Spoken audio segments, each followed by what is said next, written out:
25% tariff लगाकर भारत को झुकाने चला था ट्रंप, लेकिन अमेरिका से ही जवाब मिल गया।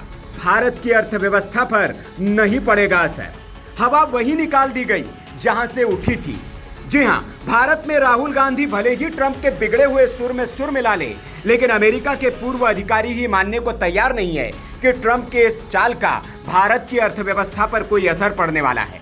दरअसल राहुल गांधी ने ट्रंप की डेड इकोनॉमी वाले बयान का समर्थन कर कहा था कि भारत की अर्थव्यवस्था को मोदी ने मार डाला है। Everybody knows this, except the Prime Minister and the Finance Minister. Everybody knows that the Indian economy is a dead economy. I'm glad that President Trump has stated a fact. ये राहुल का बयान है, लेकिन अमेरिका से भी एक बयान आया है, वो भी सुनाएंगे। दरअसल ट्रंप ने भारत को पहले धमकाया, फिर पाकिस्तान को गले लगाया, जिहादी जनरल मुनीर को खाना खिलाया, भारत पर दबाव बनाने की हर मुमकिन कोशिश की, लेकिन भारत टस से मस नहीं हुआ, बल्कि उल्टा अमेरिका को ऐसे जवाब दिए कि अमेरिका भी सन्न रह गया। चाहे वो अमेरिका के दुश्मनों से हाथ मिलाने की बात हो या ईरान और रूस के साथ संबंधों पर खुलकर बात करने की। ट्रंप इससे तिलमिला उठे और भारत पर ठोक दिया 25% का टैरिफ, लेकिन ट्रंप की टैरिफ चाल भी उल्टी पड़ गई। हालांकि 24 घंटे के बाद ही ट्रंप ने अपना ही थूका हुआ चाट लिया, फिर तारीख 7 दिनों के लिए आगे बढ़ा दी। अब 7 अगस्त से यह टैरिफ शुरू होने की बात की जा रही है, लेकिन तब भी नहीं होगा। यह तय है, क्योंकि भारत अमेरिका के आगे झुकेगा नहीं और अमेरिका भारत के बिना आगे बढ़ नहीं सकता। यह भी उसे पता है, इसलिए भारत ने 2 टूक कह दिया है, डील होगी तो भारत की शर्तों पर होगी। अमेरिका और भारत के बीच व्यापार समझौते पर बात चल रही है। अमेरिका अपना मांसाहारी दूध भारत में बेचना चाहता है, लेकिन भारत अमेरिका के ऐसे उत्पादों के लिए अपना बाजार खोलने को तैयार नहीं है जिससे भारतीय किसानों पर असर हो। इसलिए ट्रंप तिलमिला रहे हैं, बिलबिला उठे हैं। लेकिन अब अमेरिका के ही पूर्व वाणिज्य मंत्री रेमंड विक्री ने ही ट्रंप के टैरिफ स्कीम की धज्जियां उड़ा दी है। उन्होंने कहा है, भारत की अर्थव्यवस्था मजबूत है, ट्रंप का टैरिफ सिर्फ एक छोटी सी चुनौती है, कोई बाधा नहीं। Centre for strategic and international studies के रेमंड विक्री ने कहा, भारतीय अर्थव्यवस्था तेजी से बढ़ रही है। डोनाल्ड ट्रंप द्वारा लगाए गए 25% टैरिफ को एक चुनौती मानना चाहिए, बाधा नहीं।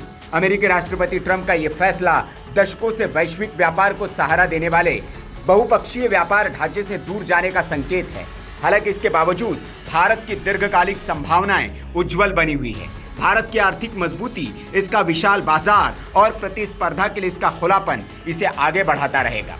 ये बात अमेरिका के पूर्व सहायक वाणिज्य मंत्री रेमंड विक्री कह रहे हैं, और ये कहकर ट्रंप के साथ ही उनकी हाँ में हाँ मिलाने वाले राहुल गांधी को भी आईना दिखा रहे हैं कि भारत की अर्थव्यवस्था डेड नहीं, बल्कि आने वाले वक्त की बड़ी अर्थव्यवस्था है। ये दुनिया भी जानती है कि भारत की आर्थिक नींव गहरी है, बाजार विशाल है, प्रतिस्पर्धा के लिए खुला है और दुनिया भारत की ओर देख रही है। अमेरिका भारत से दूर जाता है तो ये भारत के लिए छोटा झटका होगा, लेकिन अमेरिका के लिए सुसाइड करना जैसा होगा। हालांकि डोनाल्ड ट्रंप ने रूसी व्यापार पर तंज कसते हुए भारत को डेड इकोनॉमी कह डाला और उसी झूठ के पीछे भारत पर 25% टैरिफ का हथौड़ा लहरा दिया। लेकिन जब भारत ने मुंहतोड़ जवाब दिया तो ट्रंप ने 24 घंटे में ही तारीख आगे खिसका दी, यानी धमकी भी दी, यू टर्न भी ले लिया। और अब उनके ही देश के सीनियर अधिकारी ने बोल दिया, भारत को फर्क नहीं पड़ने वाला। अमेरिका की धमकी, पाकिस्तान की नजदीकी और अब टैरिफ की साजिश। भारत ने हर बार जवाब दिया, मूल्य आधारित साझेदारी होगी, मोल भाव नहीं। सो इंडियन एक्सपोर्टर्स के लिए ये अच्छी खबर नहीं है, बट थोड़े समय के लिए। इंडियन गवर्नमेंट पहले से यूएस गवर्नमेंट के साथ डिस्कशंस में है एक ट्रेड डील करने के लिए। हम एक्सपेक्ट कर सकते हैं कि जल्दी ही वो ट्रेड डील हो जाएगी, 1 महीने में, 2 महीने में, और ये 25% टैरिफ जो 7 दिनों के बाद लगेगा वो चला जाएगा और इंडियन एक्सपोर्टर्स को एक रिलीफ मिल सकता है। हम राष्ट्रपति ट्रंप को जानते हैं, वो इस तरह की एग्रेसिव स्टेटमेंट्स करते रहते हैं, इंडिया के लिए नहीं, सब कंट्रीज के लिए करते रहते हैं। लेकिन हमें एक शॉर्ट टर्म प्लेजर के लिए किसी भी तरह से उसे रिस्पॉन्ड नहीं करना चाहिए। इंडिया पहले से नेगोशिएशंस में है। अगर हम किसी भी तरह का कोई गलत स्टेटमेंट देंगे हमारे प्रधानमंत्री की तरफ से या वित्त मंत्री की तरफ से, तो वो जो हमारे डिस्कशंस हैं उस पर बुरा प्रभाव डाल सकता है। इंडिया एक प्रभुसत्ता संपन्न देश है। हम अपनी मर्जी से अपनी टाइम के मुताबिक इंडियन लोगों के, इंडियन व्यापार के हितों को सामने रख के डिसीजन लेना चाहते हैं। हम किसी भी तरह से उनके यूएस के प्रेशर में नहीं आना चाहते हैं। तो इसीलिए हम लोगों को इसमें अभी वेट करना चाहिए और एक बैलेंस्ड अप्रोच में जो डील हम करने के लिए आगे बढ़े हैं उसे खत्म करना चाहिए। इंडिया का मुख्य कॉम्पिटिटिव चीन है। चीन पे अभी 30% टैरिफ लग रहा है, इंडिया पे 25% टैरिफ लग रहा है, तो 5% इंडिया के पास कॉम्पिटिटिव एडवांटेज है। अगर हम बात करें दूसरे एशियन कंट्रीज के साथ, थाईलैंड, बांग्लादेश, इंडोनेशिया, वहां पे 19 से 20% का टैरिफ अभी भी लग रहा है जब उनके गुड्स यूएस में जाएंगे। इंडिया का 25% लग रहा है।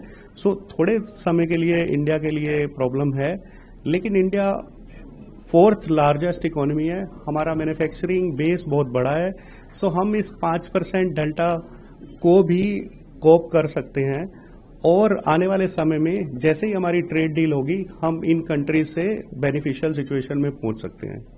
यूएस इंडिया का एक मेन और बड़ा पार्टनर है। इसका इम्पैक्ट इंडियन एक्सपोर्टर्स पे पड़ेगा, बट इसका इम्पैक्ट इंडियन इकोनॉमी पे कितना होगा वो डिपेंड करेगा कि कितने समय में हम ट्रेड डील कर पाते हैं। 1 महीने के बाद, 2 महीने के बाद, उससे वो इम्पैक्ट निर्धारित होगा।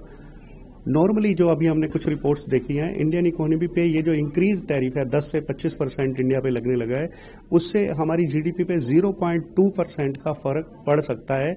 बट हमें देखना होगा कि कब इंडिया डील कर सकता है और हो सकता है उसके कुछ पॉजिटिव इम्पैक्ट आए और फिर से हम अपनी जीडीपी को दोबारा से रिकवर कर पाएं।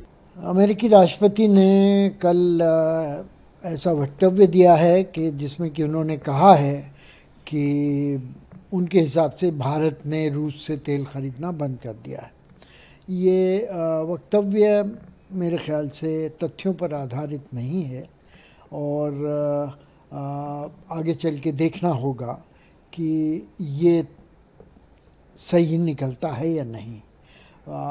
निकट भूत में भारत रूस से काफ़ी मात्रा में तेल खरीदता रहा है। भारत का सबसे बड़ा सप्लायर कंट्री रूस रहा है और ये सिर्फ प्रतिस्पर्धात्मक दामों की वजह से हुआ है। रूस का तेल सस्ता है और इसलिए भारत के रिफ़ाइन करने वाली कंपनियां इसे ज़्यादा प्राथमिकता देती हैं।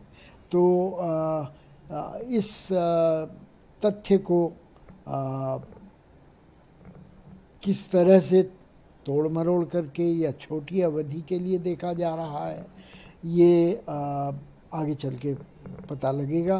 ख़ास तौर पे 8 अगस्त को ट्रंप साहब द्वारा दी गई अवधि रूस को युद्ध विराम करने के लिए यूक्रेन में बंद हो रही है, ख़त्म हो रही है और उसके बाद रूस के ऊपर कुछ और तेल संबंधी प्रतिबंध लगाए जा सकते हैं।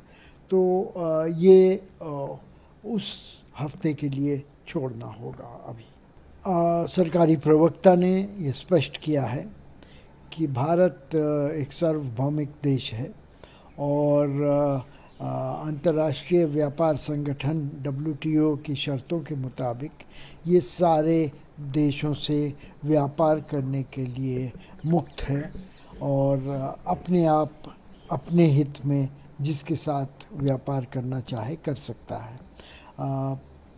संयुक्त राज्य अमेरिका ने इस व्यापार में, भारत और रूस के बीच के व्यापार में एक तरह से हस्तक्षेप करने की कोशिश की है, ये धमकी दे करके कि रूस के आयात पर प्रतिबंध लगाया जाएगा या ड्यूटी बढ़ाई जाएंगी या वो जो जहाज़ और बैंकिंग की प्रणालियां हैं उनके ऊपर प्रतिबंध होगा। तो ये मेरे विचार में ये अंतर्राष्ट्रीय कानून द्वारा इसको अनुमति नहीं दी जाती और इसको उसी दृष्टि से देखा जाना चाहिए जैसे सरकार के प्रवक्ता ने कहा है। ट्रंप की धमकियां धूल हो गई है। भारत की नीति, आत्मनिर्भरता और वैश्विक समझ ने फिर एक बार साबित कर दिया कि भारत अब सिर्फ सुनता नहीं, जवाब देता है, और वो जवाब मौन भी हो सकता है। Bureau report, VK news. VK news, राष्ट्र के नाम।